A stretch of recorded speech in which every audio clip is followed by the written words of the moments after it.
Hello, my beautiful cuddlebugs. Welcome to Ramblings of a Book Dragon, where we dive into the warmth of good books and unravel stories that feel like a literary hug. I'm Allie, your host, and I'm thrilled to embark on another cozy adventure with you. So grab a cup of your favorite beverage, snuggle into your cozy reading nook, and let's begin. But before we do, please feel free to like, comment, and subscribe so that you won't miss a single episode. I really value your feedback and book recommendations. Now let's begin today's episode. We're going to continue on with our Between recap, and we're going to start with chapter 11. We begin with Lorne returning to the castle, and he has a meeting with the heads and he sees them in the less formal meeting chamber. The heads were the principals of the notorious Academy of Practical Arts, specializing in the instruction of what could be considered antisocial skills.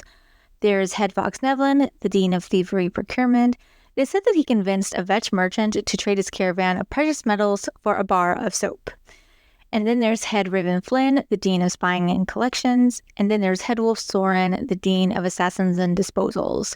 We find out that Head Wolf Flynn was in the spying department and found out about Sasha 4 whole minutes after Her Majesty crossed the wasteland, which is considered to be slipping. However, Lorne was assured that the most seasoned students had just graduated and new ones are a little raw still, so he plans on the information timescale being reduced greatly the next time anything of importance happens. He also wants as many spies as possible to be sent to the Summer Palace because the High King is scheming, and it is important to know what his plans are as soon as he makes them. They're not going to conduct regicide yet, even though that is something that is of note. Of course, but all restraints are removed if the High King makes any attempts to harm the Queen. There are several disposal scenarios in place, and include a couple of tragic accidents, 2 acts of God, and even a warning to others. One even uses an actual stone, which is very lethal and very messy, which is very fitting for a High King. The procurement and disposal department will need fine furnishings, and the kingdom really needs to see to the potholes, because he wants Sasha's rooms to be fitted out in a nice way, but he has been told that 2 of the ex-procurement specialists have recently opened an interior decorating business, and perhaps they could, sorry, I don't mean to laugh, but it's just, they are very special, and I can't wait to tell you all about them.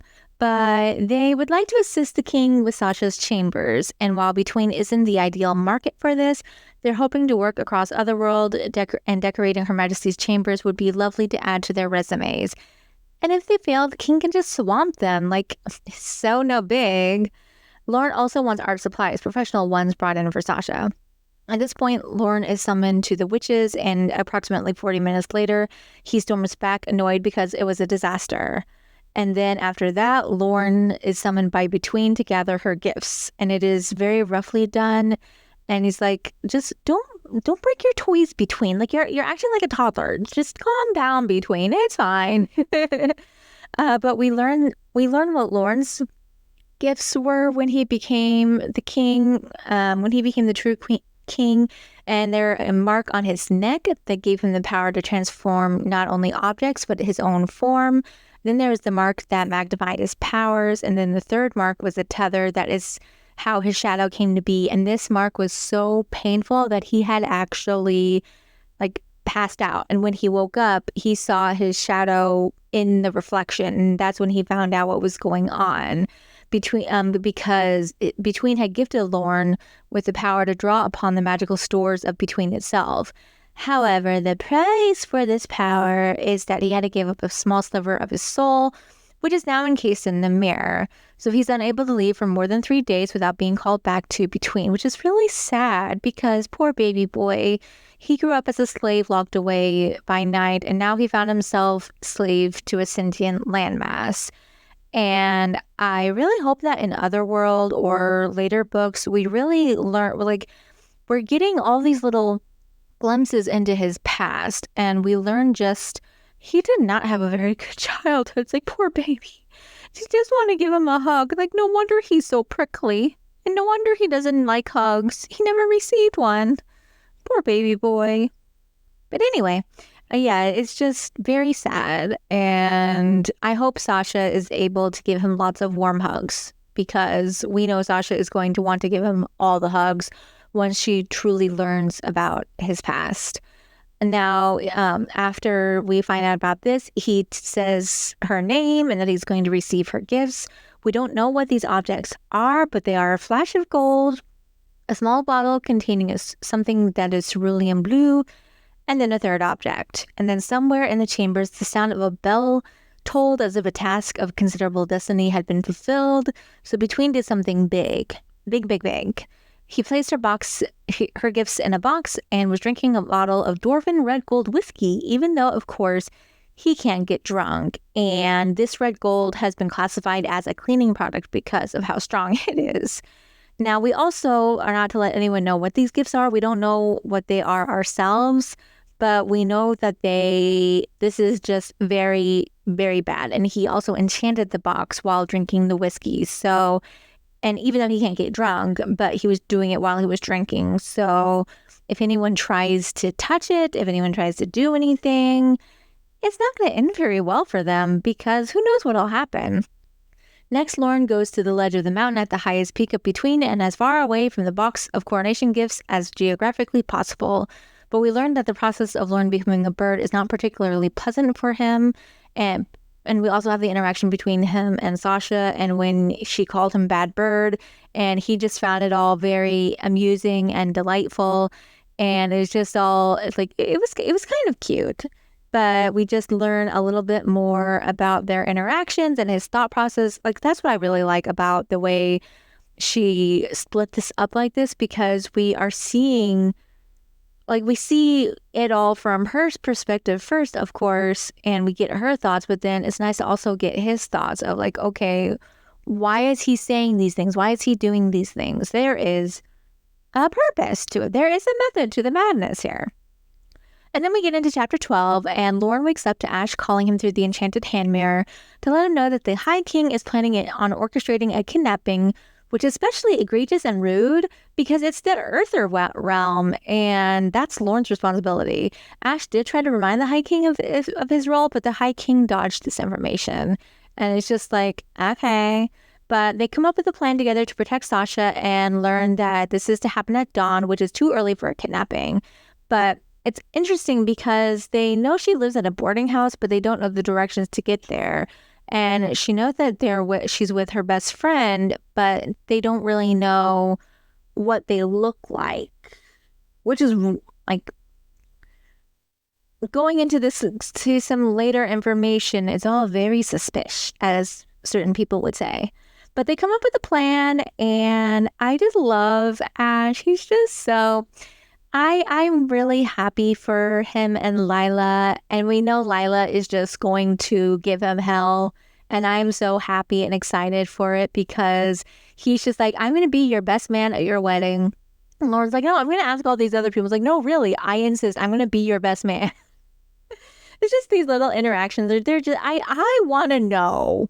I hope we get a flashback to back when they first met, because it sounds like I just want to know what it was like when they first met and how they became friends, because there's a story there between these two. I can see it. But we also learned that part of what makes this whole thing with the kidnapping even particularly weird and even more gross, is that the power, the High Queen Aurelia, she's the Fae High Queen, and she's married to High King Dresden, and she has to use considerable power to open up the summer gateway to the Earther realm. And it doesn't really sound like she's involved in the plan. I mean, we could be wrong. This is something that we could find out later, that she is part of the plan, but it sounds like this is something that takes up a great deal of her power to be able to do. So it's all very anti-women, very, very just ugh. But Ash will keep Sasha safe in such a way as to make sure that no one is the wiser as to who Ash is truly loyal to, because they still need him to stay in the High King's good graces. They still need him to be a spy. So they can't just let him know all this. And even though Ash is a peacock, of course, like I was saying before, he is going to be Lauren's best man at the wedding. At the joining ceremony, my apologies, it will be a joining. It will not be a romantic union. But yes, they finished scheming, and then Head Flynn comes in to advise that the Ravens also heard that the queen is going to be kidnapped. So then the High King spoke to someone who had mentioned a yellow gate, and it's possible that there is someone in the Earther realm. It's just very weird that he's speaking to someone who knows this information, and it's all just very, very weird.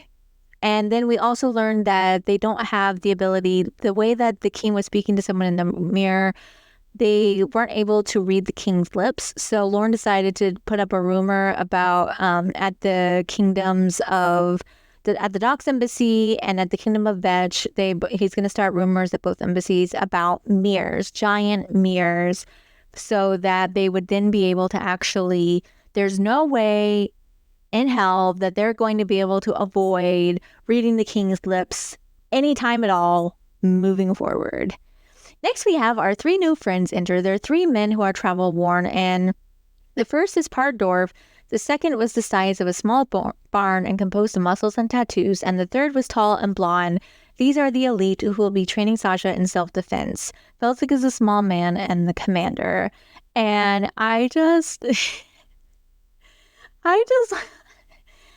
love it so much. They're like, how dare you become married? How dare you get engaged without us? Like, we leave you for 5 seconds and you go and get engaged. Like, tell us all about her. Like, it's just too cute. I just love it. And then they find out that she had, we find out that because he shows the men the gifts. And we find out that these are not just gifts. These are God gifts. Like, these are God weapons. And somehow or another, Between decided to steal these gifts. And the gods, the elder gods, whomever gods, we don't know who these weapons belong to. They decided to let Between steal these because they were supposed to be in the High King's somewhere. And now they're not there. And they're like, this is very, very, very, very, very bad. This is catastrophically bad. Because the gods don't give these gifts to anyone. And now Sasha has 3 God gifts. It's like, shit. Like, this is bad. But they're like, oh yeah, of course, we'll totally train her to not blow herself up, to not blow us all up. No big. NBD. They're the elite after all. And I can't wait to read the training, not watch.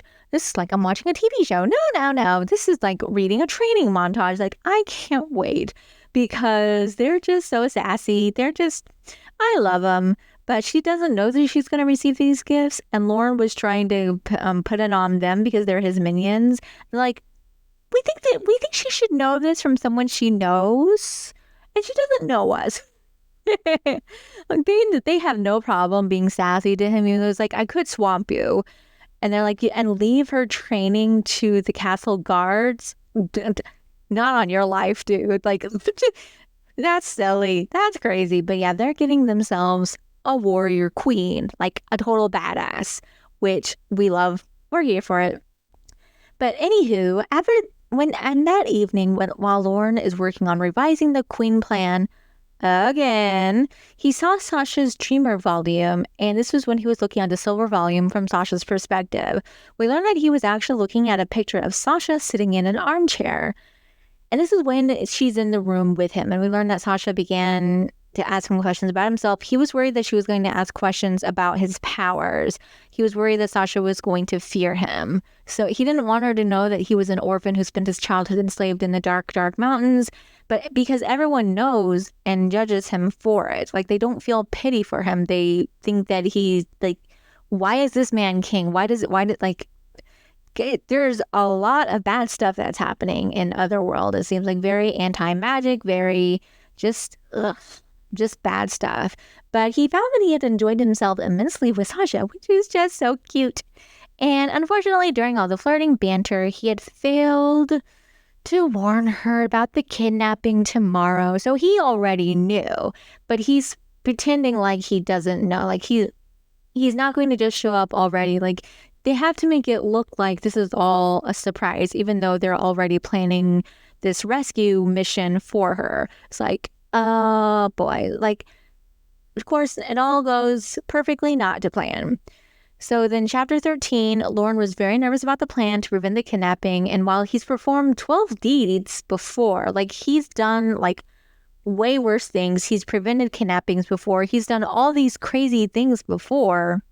It was nothing quite like this. And his agenda caught on fire in his hand while he was talking to the shadow. It's like, yeah, you're totally calm. Look at your face. Like you, and he jokingly said, you'd better be having a heart attack. I love it so much. Like, poor baby. He likes her. But anyway, while being waited to be summoned by Sasha, he and Maddox were discussing the preparations for the coronation ceremony, which will be happening in a matter of days, which is something that usually takes months to plan. Maddox is a badass, and I think Between would go to hell in a handbasket even more than it already is without Maddox, because he is a genius. And they decided to lower the scale and expectations of the events to the day being elegant and tasteful, and free of stampedes, drunken brawls, basically the exact opposite of Lauren's own coronation. They decide to also use navy cardstock with silver ink with as limited words as possible. And they're also going to make sure that the upper kingdoms receive their invitations in the delayed fashion, and the lower kingdoms will receive their invitations as swiftly as possible. Lila, of course, because we love her, even though he doesn't like her. And the coven will also be invited. They do also decide to give everyone a single task so that they will not be overwhelmed and will hopefully not make a complete mess of things, which sounds dangerously optimistic of Lauren. Just saying. Maddox has it pegged with Between, like, of course. And so after everything did not go according to plan,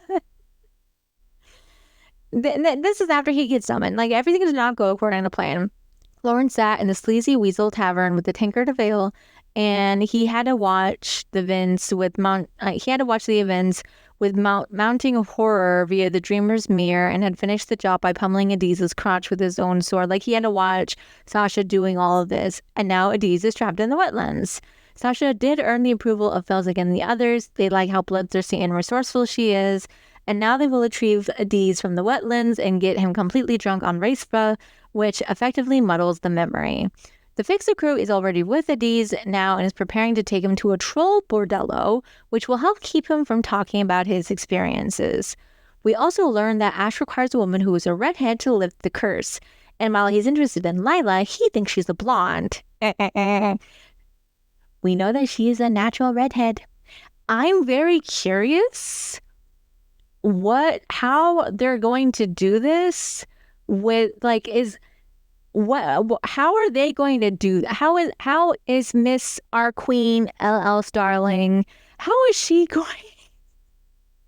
Because, like, the first time that I read the book, I had completely forgotten about her being a natural redhead, which is mentioned at the very beginning of the book. And now reading it the third time, I'm like, I caught it the second time, and now the third time I'm like, oh yeah, she's a natural redhead. She dyes her hair blonde. So I wonder, is he going to find out in Otherworld? Because if you there is a Facebook group for Between. It started off with the buddy read, which is what I'm finishing with now, and it's just been continuing more with that, and it just kind of flourished into just more discussions of all things amazing and epic with it. But the really cool thing with all of it is that we're also been getting like little hints and bobs and things. And one of the mentions is that in Otherworld, we're going to get Lila's perspective as she's trying to figure out the fairy tale conundrum that she was mentioning at the end of part 1, at the end of Sasha's part. So we're going to learn, like, how is she going to work with the coven? So I'm very curious about how that's all going to work. And she's going to have her own ordeal with a capital O, obviously, because that's how all ordeals are. So it makes me wonder, like, is he going to be summoned to our world, and is he going to help her? And is he going to find out that she's a natural redhead when she goes over there and she's unable to dye her hair? Or is it going to be in some other way that is a lot more interesting and a lot more pelvic thrusting? Like, you never know. You never know. You never know. But I'm very curious and I'm very interested. Like, we know, of course, like with the joining ceremony, that Sasha and Lauren aren't going to be required to consummate, to have pelvic thrusting situations. They're not going to be required to bump butts, as certain creators like to say. But I'm very curious about what we're going to do here. It's just, I'm very excited. And especially since we're going to get more of Lila's perspective, and I'll be curious to get more of learning more about Lila. And I really hope we get more interactions between her and Ash. I'm just excited. In case you had no idea, in all these 5 sets and spending all this time listening to me ramble, I hope you noticed. Anyway, let's get back to the book. So he later that night, he was told that the Fix-It crew was ready for Lauren to get Adise in the swamp of perpetual suffering. He saw Adise sitting on a cozy purple armchair in the middle of the swamp, drunk as a skunk after his ordeal. Gahil patched him right up. He had a bunch of injuries, including a nasty concussion and bruising around his man bits, thanks to Sasha, but they got him fully patched up and ready to go. He talked to Adise and learned that Sasha was to be brought to the Summer Palace alive, luckily, and that the High King wants Lauren's amulet for some reason to keep it safe, in air quotes. I call bullshit. But there was a woman, because the High King had dismissed Adise and he was going back for something, and he had listened, of course, and the woman had said that Sasha could be valuable and that if they failed, others would be sent, and that this setback could not derail the plan. And he was just finishing up when Sasha summoned him to the swamp. And when he arrives and sees a sight of her waving her leather bag and the pink plastic thing, the pepper spray around, it made him so angry and protective. And we are here for it. It made something in Lauren seethe and thrash and burst. Oh! We're squealing and we just start and just the fact that, like, in the first part, we just know that something is going on and we don't know what, but the fact that we're getting this perspective of him being pissed and protective, and it's like that whole dark person, that whole angry, like he's going to be the one that burns the world down for her. I am here for it. Like, we know that Between is a horribly wretched place, and he, like, it's not that he loves Sasha, yeah, but he's starting to like her, and he's just very protective of her, and it's like, how long is it going to take for him to realize that he's in love with her? I love it, especially since he's just so pissed off, and the fact that something in him was just so excited and crowed in triumph, and he had something dark that he kept leashed inside. It's like, ooh, we love it, love it, love it. I'm calm, cool, and collected, but it just made me so happy. Especially when he landed just behind Sasha, and who didn't hear him, but the men saw him, and the fear made something inside him crow and triumph. We love it. We love it, love it, love it, love it, love it, love it. We love an anti-hero that has no problem being not quite a villain. Because he's not a villain. But we love it when they have that dark side and they allow it to come out to play for their woman. Oof. Love it. Love it. But anyway, after Sasha returns to the Earther realm, Lauren looks at the 2 cultists, and he was going to send them to the Hell realm, but it required too much work. So he could just kill them right there for attempting to assassinate the queen. Or he could contact the Union of Most Excellent Assassins and inform them that they attempted to assassinate the queen without going through the correct procedure and paperwork. They didn't like this at all. So we learned that they both had vows and that they aren't assassins. They were unable to give any information, including who they work for or their names or where they're from.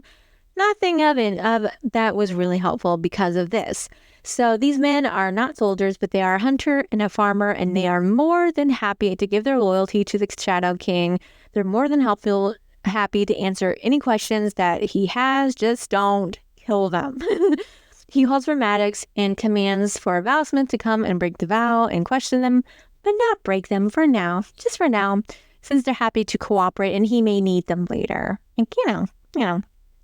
In chapter 14, we learn that there is a spy in their midst, a spy who is a rogue spy, which is even worse, who's actively working against them, which is horrible because between controls all the spies in the other world, even the ones that the other kingdoms believe are working for them, because they have every single spy bound to between with vows and blood.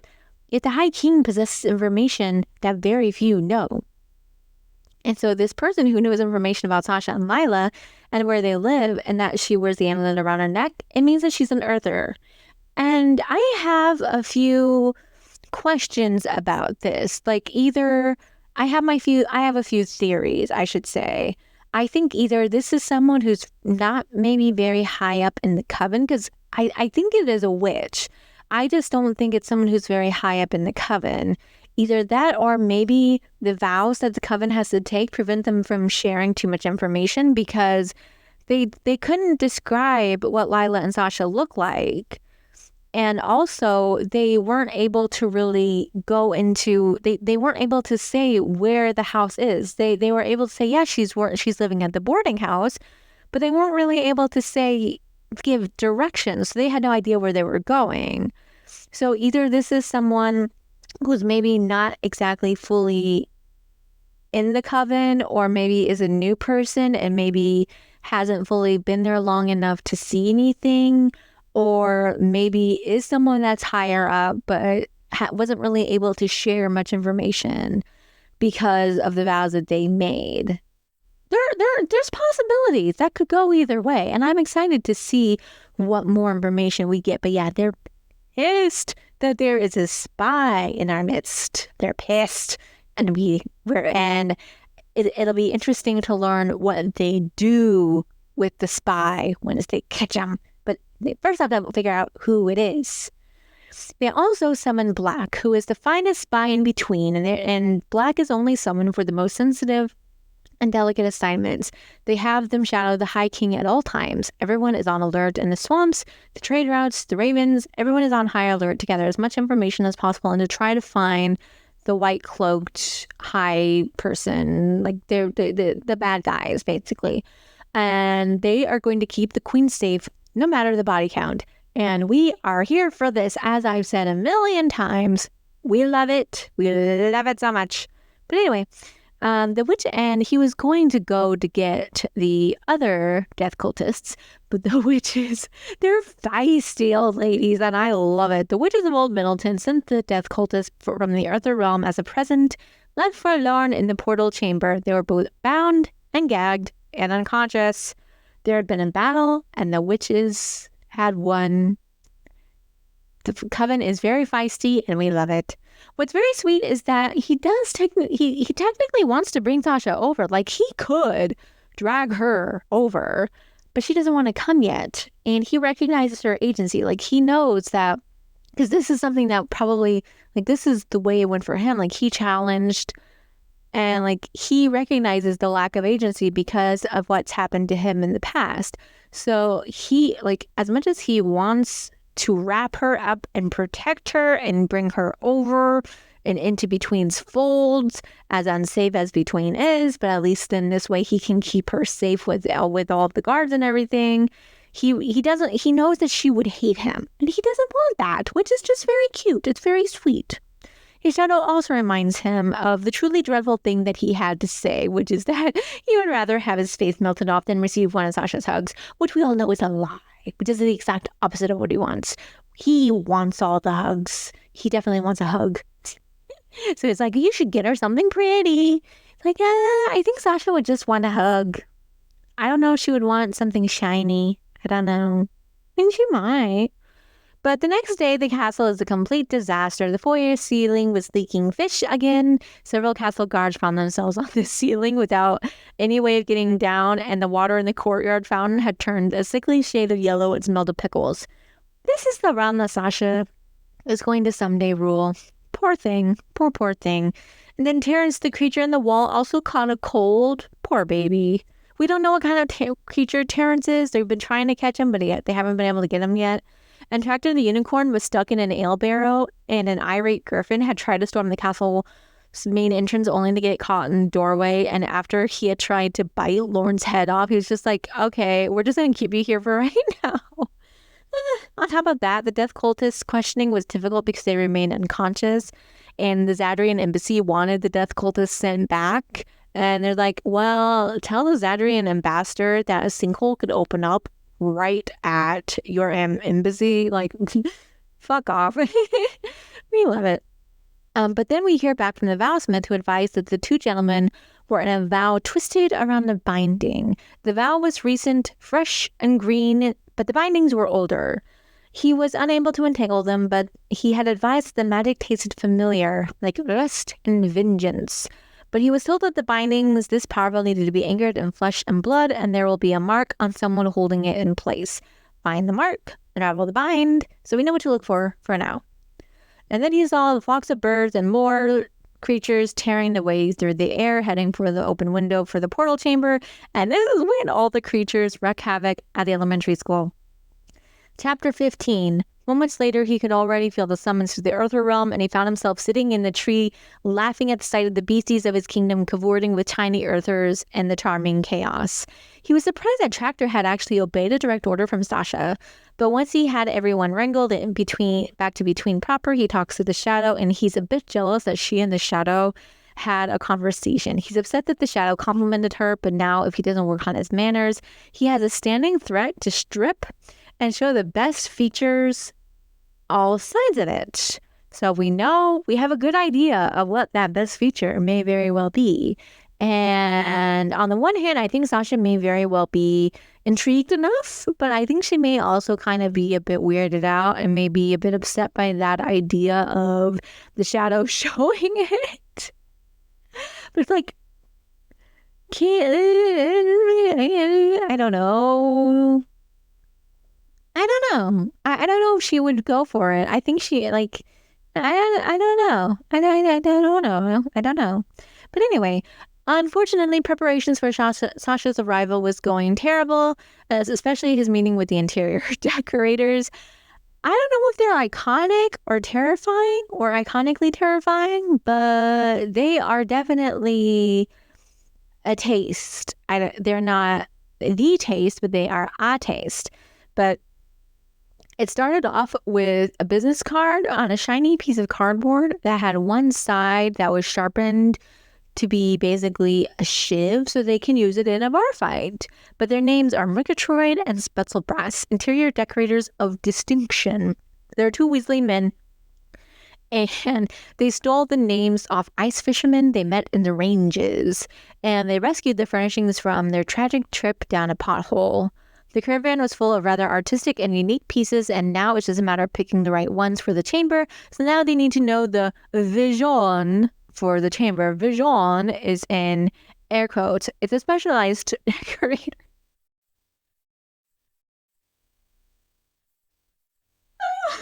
It's so much. They're just listening to the audiobook. It's just so funny. It's just so funny. It's hilarious because they don't recognize Lorne's requests for furnishings in the height of good taste. Like, they don't want anything, he doesn't want anything ostentatious or dramatic. He wants something white or pastels, subtle gilding. Like, they don't recognize any of these terms. And so he's like, okay, go the exact opposite of what your instincts are. And I'm going to inspect before Sasha's arrival. And if I don't like it, I'm going to swamp you. It's like, oh my God. Poor babies. I mean, not poor babies, because they're two Weasley men and they're trying to get the king to give, like, they think that they're just It's a look for sure. But after he threatened to swamp them, Lorne met with the representatives of the castle guards who are planning on playing the welcome tune for the queen when she arrives. Unfortunately, they only just started to learn to play the other day after the procurement department acquired some musical instruments and they were the only instructed to carry them to storage. This was not part of the plan. So these musical instruments included a horn. Luckily, Sasha is used to kindergartners so in their attempts at playing, so hopefully this won't be too painful, even though the castle guard is full of hot air. The guard also wanted to try a formation instead of just standing in line, since they saw that the castle guards at the Summer Palace like to stand in formation and then thought that was really classy. So they wanted to do a shape. And Lorne was concerned that this was a little too ambitious because between castle guards could barely manage to walk together. I'm sorry, together in a straight line. They have a reputation for falling over each other whenever they try to exit a room. Most injuries acquired by castle guards are caused by tripping over each other while marching. I love it so much. It's like poor things. But Jacobson, who was recently promoted, assured him that this was a problem of the past. Like, NBD, no big. The falls were down by a whole 20% after all. And they were thinking a circle as the formation, but some guards thought that was a little too ambitious for them right now. And a square seems odd, and they were worried that the queen wouldn't be able to tell that this is what they were doing. So, and a circle was too complicated, so Lorne suggested a semicircle, which just made their entire day. Like, we're not going to let you down. We will do this. And Lorne believes in them, which makes their entire day, and they will be able to make the semicircle correctly. Unfortunately, the preparations for the coronation and joining were faring worse than those for the queen's arrival. The procurement team only managed to liberate 4 caravans from the potholes and its slim pickings. Everything was either gray or purple and gray, and every piece bore a skull that appeared to either be grinning or screaming, so a bit too tacky. They also finished the joining contract to give to the queen. He asked Maddox if he found a way to free him, and for once he actually said yes. Maddox, in his travels through the archives last night, discovered a book with a red leather cover. The cover was very distinct and noticeable, and he believes that this book answers the eternal question of how to free Lorne. We don't know what the book is about or what it says, but Maddox did say that he was very sweet because he said, like, even though you were never presented with a golden feather, you were born to rule. Like, this is what you're supposed to do. But Lorne isn't sure if he's going to be able to survive for much longer, which is like, that's fair. That's very fair. And then into chapter 16, he did examine the red volume when he was safely in his chambers. And this is when Sasha arrives and she is fully drunk as a skunk, and he's worried about being disappointed again with everything that was going on. But luckily it seems like the elements of his escape are simple, but it's very suspicious because it seems like it's a trap. Plus, why would Between let him go? Between is a sentient landmass who's basically a child. Like, it's not gonna let him go that easily. Like, come on. But there does seem to be a larger plan in place with the Shadow and Between, and because they really want Lorne to have companionship as well. And like, even though Lorne does want to leave, if he leaves, that's going to piss Sasha off. And if she learns how to master the god weapons and he tried to return, well, she's going to run him through and she ain't going to miss. So he's going to have to think really long and hard about this plan. So then into chapter 17, whether or not everyone is ready, it is now the day Sasha is supposed to arrive in Between. Despite all the plans, events conspired against him once again. He decided to make the present a way to fulfill the requirements of the boon, so he decided to enchant the pair of hand mirrors, even though he believes he's going to regret the plan dearly because Lila's going to encourage Sasha to do things that he's not going to like. We also learned from Head Soren that they were very nice boys, and they were so polite and so well behaved for the extraction, but she wasn't able to get a lot of information from them, other than one is a hunter from the village, and the other is a farmer from the outskirts of Aurora. So they're both from Aurora, which is strange, but they both trained as Aurorian castle guards in their youth, but they didn't know each other before they met in the swamp of eternal angst. They were going about their daily business when they were summoned through their binding to Between. They didn't know it was a kidnapping, only to guard the party. She did find the symbol, though. It was on the sole of both of their left feet, and the color was brownish red. So they need to find someone who works in findings to take care of it, something that is easier said than done. At this point, it's the evening in Old Middleton, and he's summoned to bring Sasha to between and to destiny. Epilogue. High above Otherworld, in a tower built by an elder god, 3 powerful men conspired under the cover of night. So now we actually learn who the conspirators are. It's High King Dresden, which we knew, the King of Zadria, which we suspected, and King Laurent of Vetch. And they're the ones that are conspiring together, and they're like, okay, well, if we get caught, we're gonna be tried for treason or worse. And they're going to continue to go after Sasha even once she's in between.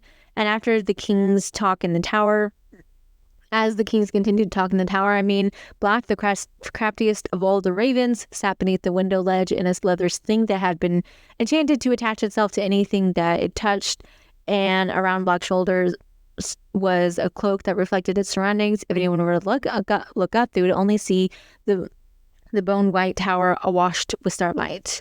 And now that Black knows what's going on, they're going to go to tell the king, and may the gods have mercy on their souls, even though we don't want them to have any mercy because fuck them.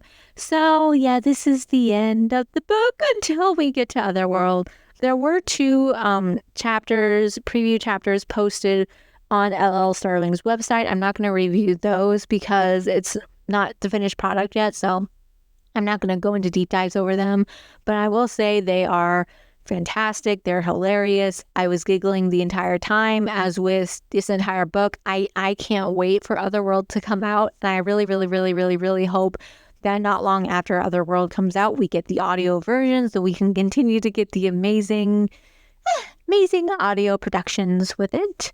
But this is everything that we have going on for this. And I thank you all for coming with me for this journey. And with my breakdowns, I hope that it was informative and at least somewhat entertaining. But if you have any questions, please feel free to let me know. And any recommendations of any other books that you would like for me to review. I love you all so much, and I will catch you next time. Goodbye, my beautiful cuddlebugs. Stay warm and fuzzy now that we're finally in the cool season. But I will catch you next time. Goodbye.